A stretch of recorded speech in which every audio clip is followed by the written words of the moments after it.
Konflik antara rekan satu tim dalam sepak bola mungkin adalah suatu hal yang lumrah dan sering terjadi. Insiden yang pernah melibatkan dua bintang PSG Edinson Cavani dan Neymar sebenarnya adalah hal yang wajar saja terjadi. Tensi dan tekanan yang pesepak bola dapatkan tak jarang membuat mereka naik darah, dan wajar jika melihat satu pesepak bola memarahi rekan setimnya karena merugikan timnya. Bentuk konflik-konflik itu juga dapat diartikan bahwa sang pemain benar-benar peduli terhadap timnya dan memiliki determinasi untuk menang yang tinggi. Meskipun begitu, ada beberapa keributan antar rekan satu tim yang sudah di luar batas wajar. Salah satunya adalah perkelahian yang terjadi antara Kieran Dyer dan Lee Bowyer. Pada tanggal 2 April 2005, kejadian mencengangkan dan bodoh terjadi di laga Liga Inggris antara Aston Villa melawan Newcastle United. Pada laga yang disaksikan 52.000 penonton di Stadion James Park itu, terjadi perkelahian antara dua pemain.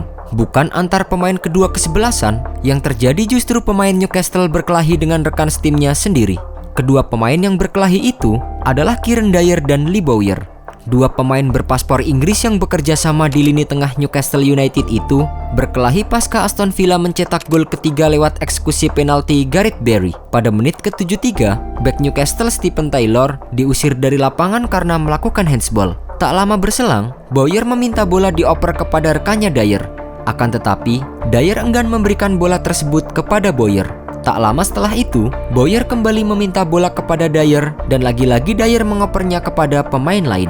"Kamu tidak pernah mengoper bola kepadaku," ujar Bowyer kesal kepada Dyer. Dyer lantas menghina Bowyer dengan kata-kata kasar. "Alasan aku tidak mengoper padamu adalah karena kau adalah keparat." Bowyer yang kesal akhirnya langsung berbalik ke arah Dyer. Dyer merasa bahwa Bowyer akan mendorongnya atau meraih kerah bajunya. Akan tetapi, Bowyer justru malah menghujani Dyer dengan pukulan.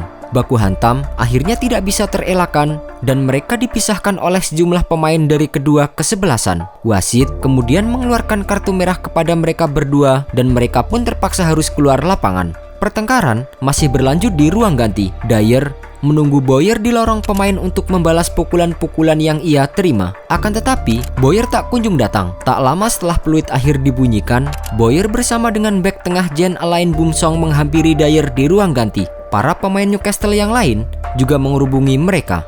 "Jika kalian ingin berkelahi, berkelahilah sekarang," ucap Boumsong kepada kedua pemain tersebut. Kemudian, manajer Newcastle saat itu Graeme Souness memasuki ruang ganti dan berteriak, "Jika kalian berdua ingin berkelahi, aku akan berkelahi dengan kalian berdua." Souness yang kesal memarahi dan memberitahu mereka bahwa mereka tidak akan diturunkan pada laga semifinal Piala FA menghadapi Manchester United. Usai kejadian itu, Dyer dan Bowyer diganjar dengan larangan bertanding. Dyer mendapatkan larangan bermain sebanyak 3 laga dan Bowyer mendapatkan larangan sebanyak 4 laga. Bowyer mendapatkan hukuman bertubi-tubi dibandingkan dengan Dyer. Selaku orang pertama yang meluncurkan pukulan, Bowyer mendapatkan denda dari pihak klub dengan tidak menerima gaji selama 6 pekan, ditambah dengan denda 30.000 pound sterling dari Asosiasi Persepak Bolaan Inggris atau FA. Tak cukup sampai di situ, Bowyer juga dipanggil oleh kepolisian Northumbria karena perbuatan tak menyenangkan di ruang publik. Dikutip dari laman Independent, Bowyer mendapatkan denda sebesar 600 pound sterling dan masih ditambah harus membayar sebesar 1.000 pound sterling.